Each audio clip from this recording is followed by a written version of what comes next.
جو وعدہ میثاق مدینہ کے موقع پر رسول کریم صلی اللہ علیہ وآلہ وسلم نے فرمایا تھا، اور ہم اس وعدے کے کسٹوڈین ہیں کہ نجران کے عیسائیوں کو جو آپ نے باقاعدہ ایگریمنٹ کر کے دیا تھا کہ تم ہماری امان میں ہو، بتائیے ذرا۔ دیکھیں میں تو اس ایگریمنٹ سے بھی پہلے آپ کو لے کے جاتا ہوں کہ جب کوئی ایگریمنٹ نہیں کیا گیا تھا تو مکے کے اندر ابو جہل جو آپ کا جانی دشمن ہے اور اس امت کا سب سے بڑا فرعون رہا ہے،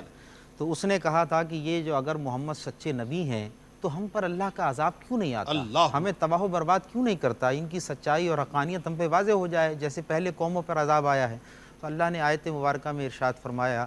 کہ وَمَا كَانَ اللَّهُ لِيُعَذِّبَهُمْ وَأَنْتَ فِيهِمْ، یہ جان رحمت جب تک تمہارے درمیان ہے میرا عذاب نہیں آئے گا۔ عہد و میثاق تو مدینے میں جا کر ہوا ان کے ساتھ، اور اس کے مظاہر پوری دنیا نے دیکھے ہی دیکھے ہیں۔ تو یہ رحمت للعالمین کی رحمت للعالمین ہی ایسی ہے کہ جن کے ساتھ کوئی عہد و پیمان نہیں ہے وہ ظلم و ستم کے پہاڑ توڑ رہے ہیں، مگر اللہ رب العالمین ان کے طفیل ان کو بھی دائمی اور بڑے عذاب سے جو ہے، جو امت کا فرعون ہے، امت کا فرعون ہے، ان کو جو ہے وہ اس عذاب سے محفوظ رکھا ہوا ہے۔